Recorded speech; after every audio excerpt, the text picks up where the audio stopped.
लोकसभा चुनाव को लेकर उत्तराखंड में सियासी सरगर्मियां तेज। चक्राता में सीएम धामी ने चुनावी जनसभा को किया संबोधित। कहा, कांग्रेस ने हमेशा परिवारवाद और भ्रष्टाचार को दिया बढ़ावा।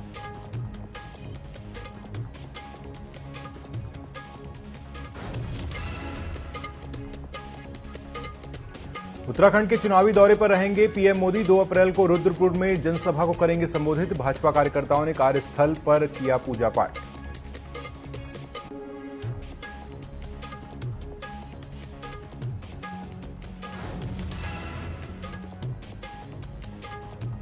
चुनाव प्रचार में जुटे कांग्रेस प्रत्याशी प्रकाश जोशी। नैनीताल उधमसिंह नगर लोकसभा क्षेत्र में किया प्रचार। लोगों से की कांग्रेस के पक्ष में वोट देने की अपील।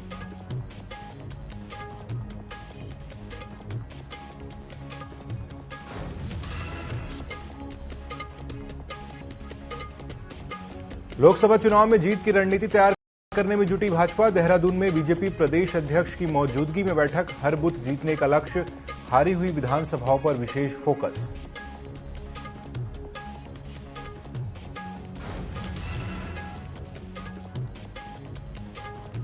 और नैनीताल के तल्ली ताल क्षेत्र में चरमराई सफाई व्यवस्था। फॉरेस्ट कंपाउंड में जगह जगह लगे कूड़े के ढेर। बीते 1 माह से नहीं उठाया गया कचरा। रहवासियों ने दी चुनाव बहिष्कार की चेतावनी।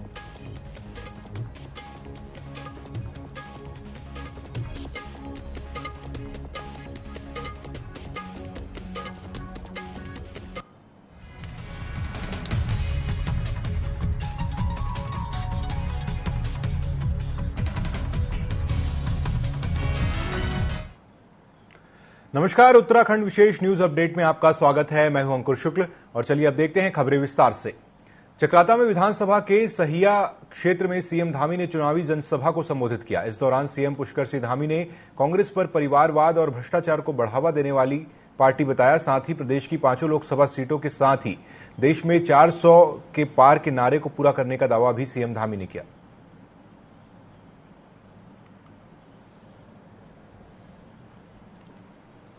पूरब से लेकर पश्चिम तक और उत्तर से लेकर दक्षिण तक सब जगह का जो है पूरा हिसाब जोड़ने के बाद ही 400 पार की बात हुई है। 400 पार होंगी। उत्तराखंड में हम लोग जो है 5 सीटें जीतेंगे। माननीय प्रधानमंत्री जी तीसरी बार देश के प्रधानमंत्री बनेंगे। टिहरी लोकसभा क्षेत्र में हमारी माला लक्ष्मी राज्य शाह जी इस बार भारी अंतर से जीतेंगे, आप सबके आशीर्वाद से। भाजपा की महिला राष्ट्रीय महासचिव दीप्ति रावत ने देहरादून में प्रेस वार्ता आयोजित की। इस दौरान उन्होंने भाजपा सरकार की उपलब्धियां गिनाई। उन्होंने कहा कि भाजपा सरकार में महिलाओं को खासतौर पर विकास की मुख्य धारा से जोड़ने का काम किया गया है। कांग्रेस पर हमला बोलते हुए उन्होंने कहा कि कांग्रेस में महिलाओं को नेतृत्व नहीं दिया जाता है। कांग्रेस महिलाओं को दूसरे पायदान पर रखती है। यही वजह है कि कांग्रेस आज खुद को खत्म कर रही है।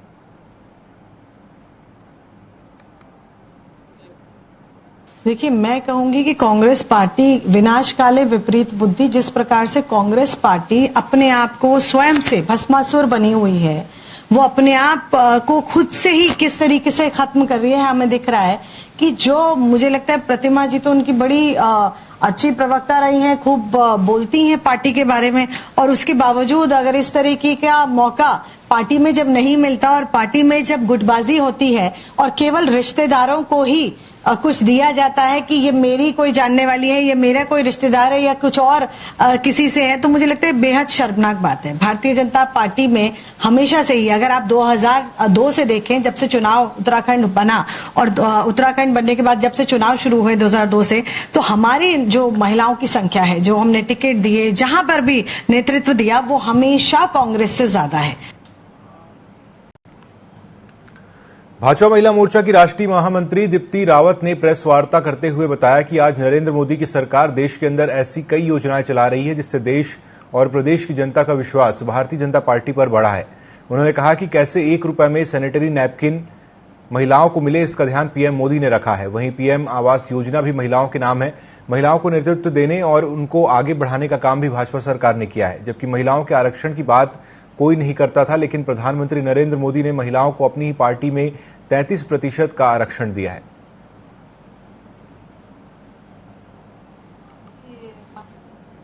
देखिए, मैं कहूंगी कि कांग्रेस पार्टी विनाश काले विपरीत बुद्धि, जिस प्रकार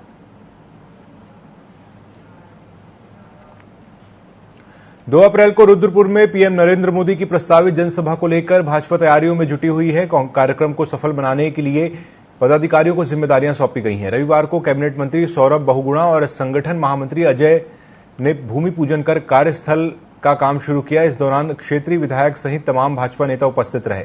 वहीं मंत्री सौरभ बहुगुणा ने बताया कि प्रधानमंत्री मोदी की उत्तराखंड में पहली रैली नैनीताल उधम सिंह नगर संसदीय सीट को दी गई है। 10:30 बजे पीएम मोदी जनता को संबोधित करेंगे।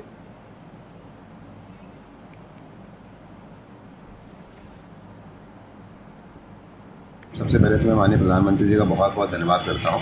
इन्होंने उत्तराखंड में जो पहली रैली देवभूमि में जो दी है वो नैनीताल लोकसभा सीट को दी है।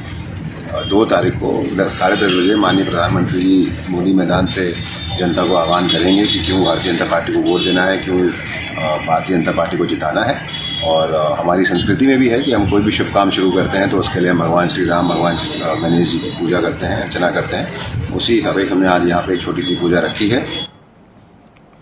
लोकसभा चुनाव को लेकर कांग्रेस तैयारियों में जुट गई है। नैनीताल उधम सिंह नगर लोकसभा सीट के कांग्रेस प्रत्याशी प्रकाश जोशी ने रविवार को उधम सिंह नगर की विधानसभा क्षेत्र का दौरा किया। इस दौरान कार्यकर्ताओं ने उनका जोरदार स्वागत किया।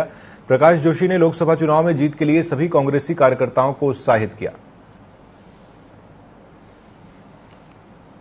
कांग्रेस कहीं नहीं टूट रही। आपको लगता है कुछ लोग चले जा रहे हैं तो भाजपा से कांग्रेस में भी आ रहे हैं। ये वैसी बात है कि कहीं बाढ़ आ जाए ना तो मेढक उछल के बाहर भाग जाते हैं, लेकिन मछलियां कभी पानी को छोड़ती नहीं, बाढ़ कितनी भी आ जाए। एक लगातार उत्तराखंड में भारतीय जनता पार्टी के स्टार प्रचारक आते हुए दिखाई दे रहे हैं, लेकिन कांग्रेस का भी कोई बड़ा चेहरा दिखाई देता है। ये सब हमारे स्टार प्रचारक है।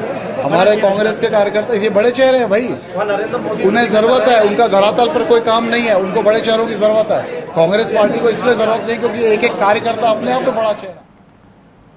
लोकसभा चुनाव प्रचार इन दिनों पूरे उत्तराखंड में चरम पर है। भारतीय जनता पार्टी ने अपनी लोकसभा चुनाव प्रचार में पूरी ताकत झोंक दी है। इसी क्रम में धर्मपुर विधानसभा क्षेत्र से विधायक विनोद चमोली ने अपने दीप नगर क्षेत्र में भाजपा कार्यकर्ताओं के साथ जनसंपर्क किया और लोगों से भाजपा प्रत्याशी के पक्ष में मतदान करने की अपील की। विधायक ने उम्मीद जताई कि जिस तरह का रुझान लोगों का देखने को मिल रहा है, ऐसे में भाजपा उत्तराखंड से सभी सीट जीतेगी और निश्चित रूप से पूरे देश में भाजपा 400 पार करेगी। आप देख रहे हैं जहाँ हम लोग जा रहे हैं, चेहरे खिल रहे लोगों के चेहरे पे मुस्कुराहट दिख रही है। ऐसा लग रहा है कि लोग हमारा इंतजार कर रहे हैं। इससे एक अनुमान लग जाता है कि हम लोग जो चुनाव लड़ाए हैं, लोगों में बहुत अच्छा रिस्पॉन्स है और उनके चेहरों की चमक है, जो वो भारतीय जनता पार्टी के प्रति का झुकाव दिखाई पड़ रहा है। मैं कह सकता हूँ इस बार रिकॉर्ड तोड़ मतों से हम धर्मपुर विधानसभा को लोकसभा के लिए जीतेंगे। उत्तराखंड लोकसभा चुनाव को बड़े अंतर से जीतने के उद्देश्य से अल्मोड़ा में लोकसभा कोर कमेटी और प्रबंधन समिति की बैठक आयोजित की गई। बैठक में बीजेपी प्रदेश अध्यक्ष महेंद्र भट्ट और राष्ट्रीय सह कोषाध्यक्ष नरेश बंसल ने बीजेपी पदाधिकारी और कार्यकर्ताओं को चुनावी टिप्स दिए। बैठक में पहुंचे बीजेपी के आला नेताओं ने मंडल, शक्ति केंद्र और बूथ स्तर पर प्रचार में तेजी लाने के निर्देश दिए। मीडिया से बात करते हुए बीजेपी प्रदेश अध्यक्ष महेंद्र भट्ट ने कहा कि उत्तराखंड की 5 सीटों में 5 लाख वोटों से अधिक अंतर से जीत का लक्ष्य रखा गया है।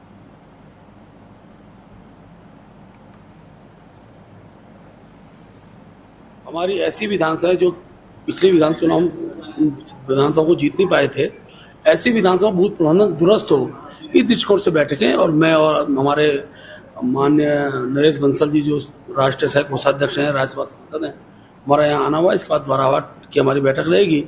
तो मुख्य रूप से रचना महत्वपूर्ण है, हर बूथ जीतने की हमारा लक्ष्य है और उसी दृष्टिकोण से आज की बैठक हमारी।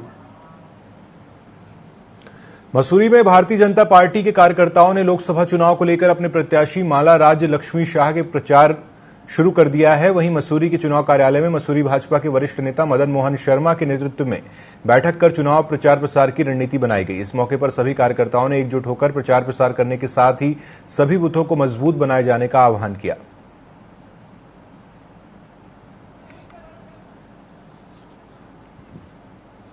ये चुनाव 400 पार के लक्ष्य को लेकर लड़ा जा रहा है और ये चुनाव पिछले चुनाव से भिन्न इसलिए है कि आम जनता पिछले 10 वर्ष के कार्यकाल से मोदी जी से इतनी प्रभावित है कि मोदी जी के नाम पर ही वोट पड़ रहा है। तो जीत भी पिछली बार से ज्यादा होगी और संख्या भी पिछली बार से ज्यादा आएगी। 400 पार तो आसानी से हो जाएंगे। और हम किसी भी चुनाव को सामान्य रूप से नहीं लेते, चाहे हमें 99% वोट भी पड़ो, लेकिन हम उसको चुनौती के रूप में लेते हैं और आखिरी समय तक अपनी प्रत्याशी के लिए जी जान मेहनत करते हैं, कार्य करते हैं। हमें पता है कि भाई मोदी लहर है, आज देश को विकसित भारत बनाने के लिए, तीसरी अर्थव्यवस्था बनाने के लिए जनता जुड़ी हुई, जनता अपनी मन से मोदी जी को वोट देना चाह रही है। लेकिन फिर भी हम उनके द्वार जा रहे हैं, उनके पास जा रहे हैं कि मोदी जी को अगर प्रधानमंत्री भारत को विकसित राष्ट्र बनाना है तो मोदी जी को पुनः प्रधानमंत्री बनाना जरूरी है। आगामी लोकसभा चुनाव के लिए बीजेपी पूरी तरह से तैयार है। मुख्यमंत्री पुष्कर सिंह धामी जहां 5 लोकसभा सीटों के प्रत्याशियों के साथ रोड शो कर रहे हैं, वहीं बीजेपी हारे हुए बूथों पर कैसे काम किया जाए इसकी रणनीति तैयार कर रही है। बीजेपी प्रदेश अध्यक्ष ने कहा कि बीजेपी हर चुनाव को गंभीरता से लेती है और हर बूथ जीतने का लक्ष्य रखा गया है। उन्होंने कहा कि जिन जिन विधानसभाओं में हार हुई है वहां मुख्यमंत्री खुद बूथ समूहों की बैठकें ले रहे हैं। उन्होंने बताया कि 23 विधानसभाओं पर फोकस कर बूथ कार्यक्रम आयोजित किए जा रहे हैं। हर चुनाव को गंभीरता से लेते हैं। हम अति आत्मविश्वास में कोई चुनाव लड़ते नहीं है। चुनाव की दृष्टि से होता है। और मैं आज कह सकता हूँ हमारा कार्यकर्ता बूथ स्तर तक का कार्यकर्ता चुनाव के ढंग से लड़ते लड़ते हर बूथ को जीतने का लक्ष्य हमने लिया है। माननीय मुख्यमंत्री जी सेवाएं कर रहे हैं। अध्यक्ष होने के नाते मैंने जितनी विधानसभा जो हमारी हारी हुई उन विधानसभाओं के बूथ टोली की बैठकें मैं ले रहा हूँ। पूर्व केंद्रीय मंत्री और भाजपा की वरिष्ठ नेत्री उमा भारती ने अलकनंदा मंदाकिनी के तट पर आस्था की डुबकी लगाई। उमा भारती निजी दौरे पर देवभूमि उत्तराखंड के रुद्रप्रयाग पहुंची, जहां उन्हें मिलने के लिए लोगों की भीड़ उमड़ पड़ी, लेकिन वो किसी से नहीं मिल पाई। बता दें कि पूर्व सीएम उमा भारती का देवभूमि उत्तराखंड से गहरा लगाव रहा है। वे कई बार रुद्रप्रयाग आकर अलकनंदा मंदाकिनी के पावन तट पर पूजा अर्चना कर चुकी हैं। इन दिनों वे 5 दिवसीय निजी दौरे पर रुद्रप्रयाग संगम स्थित चामुंडा मंदिर में के प्रवास पर रही हैं। प्रतिदिन संगम में आचमन व गंगा पूजन के साथ ही अन्य धार्मिक अनुष्ठान भी कर रही हैं।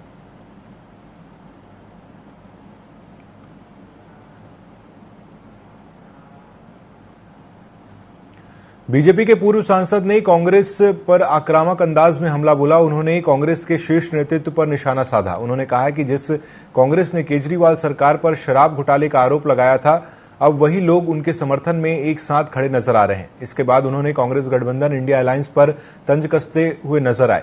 बीजेपी नेता ने कहा कि इंडिया अलायंस के लोग टिकट बंटवारे को लेकर असमंजस में हैं। वे आपस में लड़ रहे हैं। उन्होंने मान लिया है कि वे बुरी तरह हार रहे हैं। अरविंद केजरीवाल जी जेल में बंद हैं, शराब कांड में बंद हैं। अब उस घोटाले पे तो निर्णय जो है वो कोर्ट करेगा, क्या होने वाला नहीं क्या नहीं। लेकिन नैतिक रूप से वो लोगों को बताएं कि उनको जो जनता ने चुना था, जो उन्होंने अन्ना हजारे के आंदोलन में भाग लिया था, उसमें ये शराब की नीति बनाने के लिए उनको बनाया गया था, शराब बेचने के लिए बनाया गया था। दिल्ली में पहले ऐसा नहीं था कि जो है महिलाएं जो है उनके लिए अलग सुविधाएं दे, उनके लिए पिंक जो है दुकानें जो वो खोली गई शराब की, वो नैतिक रूप से ही नहीं जो है कहीं वो खरे उतरते हैं। उनकी आंख मिलाने की जनता से क्षमता ही नहीं है। और ये जो विपक्षी दल उनके साथ समर्थन खड़े होने का जो नाटक कर रहे हैं, वो भी अंदर से खुश हैं। ये नानकमत्ता हत्याकांड के शातिर अपराधियों पर कोर्ट के आदेशानुसार इनाम घोषित किया गया है। उधम सिंह नगर पुलिस ने दोनों शूटरों पर 25-25 हजार रुपए के इनाम घोषित किए हैं। कोर्ट ने दोनों शूटरों पर गैर जमानती वारंट भी जारी किया है। आपको बता दें कि 28 तारीख को डेरा प्रमुख तरसेम सिंह की गोली मारकर हत्या कर दी गई थी। पुलिस मुख्यालय ने मामले के खुलासे के लिए एसआईटी समेत 11 टीमों का गठन किया है। टीमें लगातार जगह जगह दबिश दे रही हैं।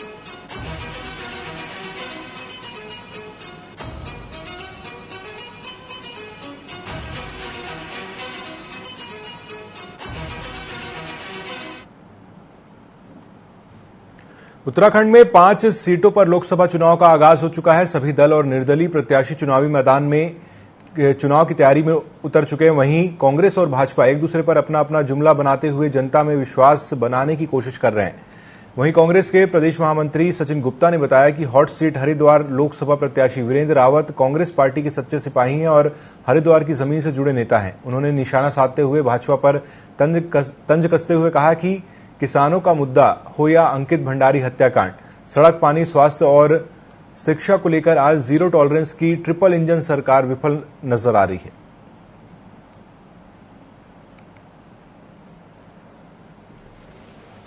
लोकसभा सांसद हमारे वीरेंद्र रावत जी यहाँ से लड़ रहे हैं, कांग्रेस प्रत्याशी हैं।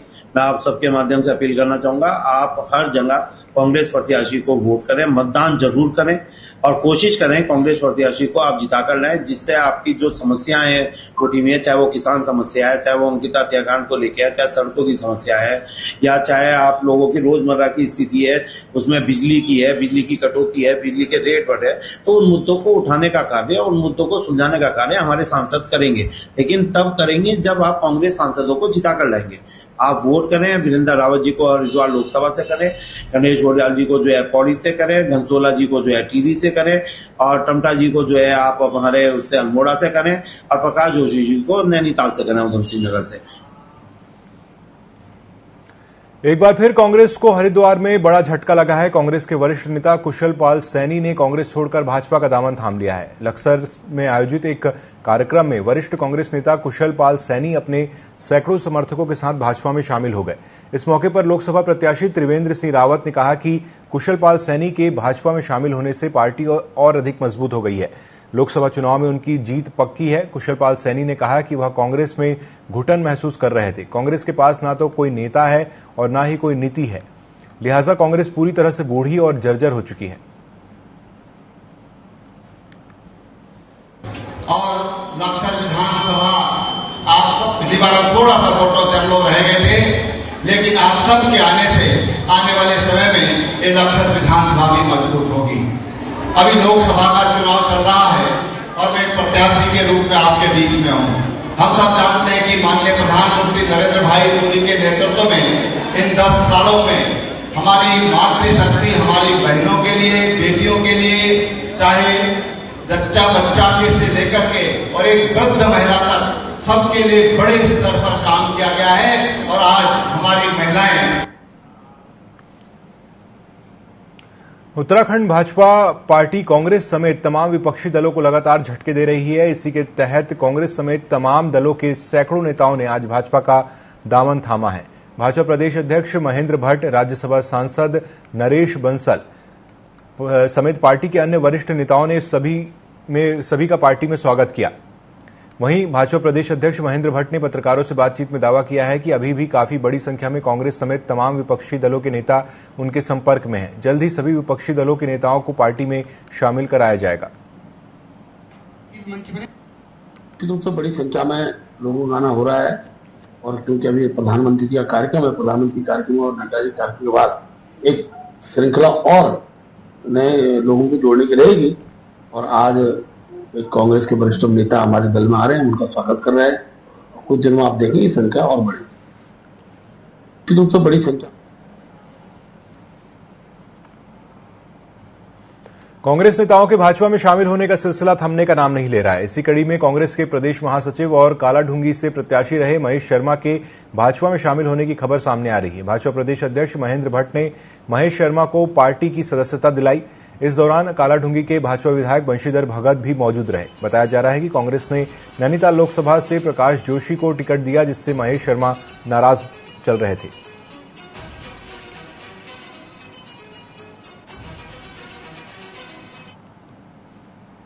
उत्तराखंड कांग्रेस के प्रदेश महामंत्री नवीन जोशी ने भाजपा पर तंज कसा है। उन्होंने कहा कि पप्पू प्यार का नाम है और सभी परिवार के लोग अपने बच्चों को प्यार से पप्पू कहकर बुलाते हैं। उन्होंने हरीश रावत के मैं हूं पप्पू अभियान का समर्थन करते हुए कहा कि पूरे देश में पप्पू प्यार का नाम है।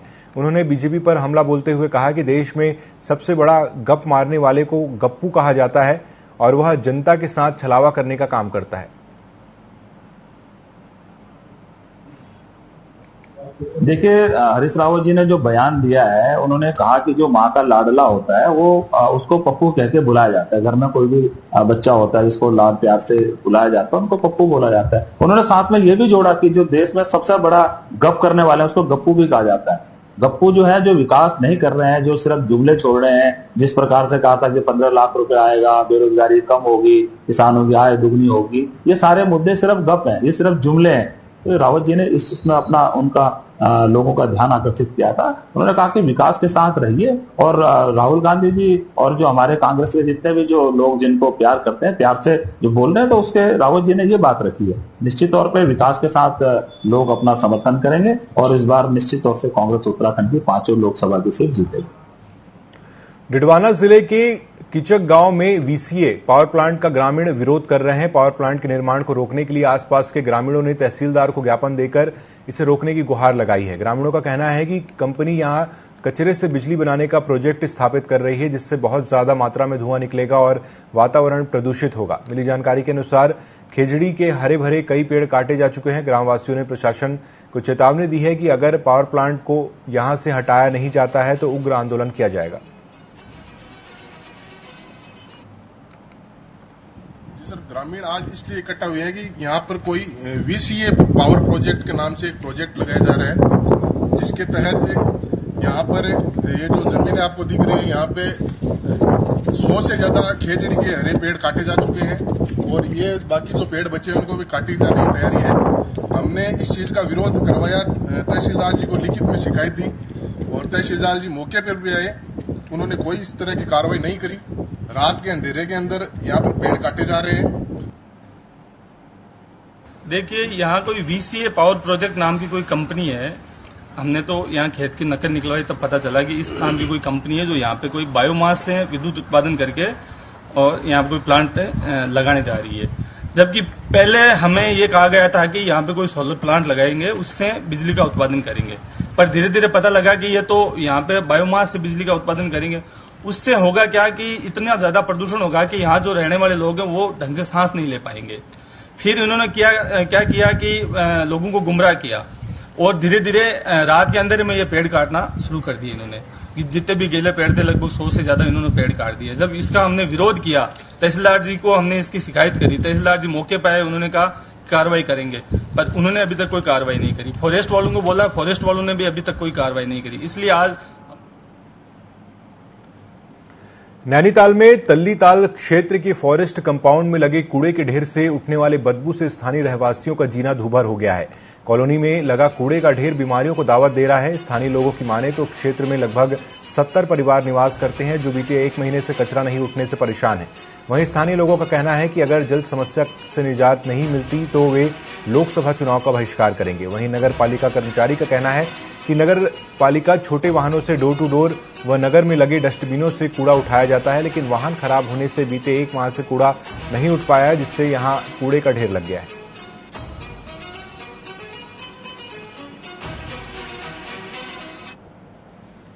1 महीने से यहाँ पर एक कूड़े का ढेर पड़ा हुआ है। यहाँ पर कोई उठाने के लिए नहीं आता है। इसके साथ ही यहाँ पर बहुत सारे बंदर, जानवर, लंगूर, कुत्ते यहाँ पर आ रहे हैं और बिल्कुल एकदम बहुत माहौल गंदा बना हुआ है। हमने शिकायत भी करके अपनी रख दी है, लेकिन अभी तक ऐसा कोई सकारात्मक रूप से कोई परिणाम सामने नहीं आया है। 1 महीना हो गया है, आपने देखा होगा कि कूड़े का अंबार लगा हुआ है। शासन प्रशासन को बार बार लिख के हमने दिया है, उनसे बार बार निवेदन किया कि इस कूड़े को हटाया जाए। क्या शासन प्रशासन इस नींद में सोया है कि जब कोई बीमार होगा, यहाँ से महामारी फैलेगी तभी हम जागेंगे? क्या हम नगर पालिका को टैक्स इसीलिए देते हैं कि हम गंदगी में रहें?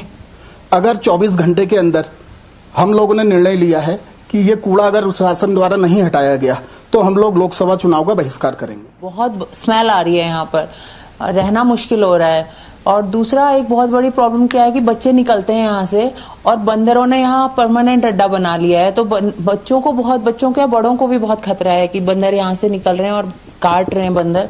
और 1 महीना हो गया है ये कूड़ा पड़े हुए, अभी तक इसको उठने की कोई सुनवाई नजर नहीं आ रही है। रुड़की में 2 दिन पहले मासूम के साथ हुए दुष्कर्म का मंगलौर पुलिस ने खुलासा कर दिया है। दरअसल मासूम के परिजनों ने शुक्रवार को थाने में गुम होने की सूचना दी थी, जिसके बाद तलाश करने पर पुलिस ने बेहोशी की हालत में मासूम को बरामद किया और तत्काल मासूम को अस्पताल में भर्ती कराया गया, जहां डॉक्टरों की रिपोर्ट में मासूम के साथ दुष्कर्म की बात सामने आई। वहीं पुलिस ने आरोपी को गिरफ्तार कर आगे की कार्रवाई में जुटी है।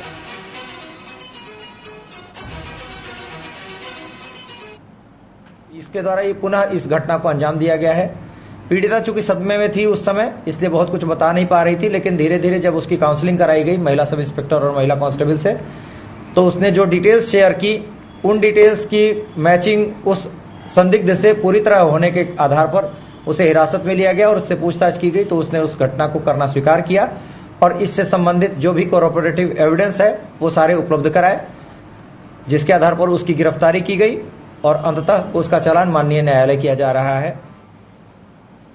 तो इस बुलेटिन में अभी के लिए इतना ही। खबरों में अपडेट रहने के लिए आप जुड़े रहिए टीवी 24 के साथ। नमस्कार।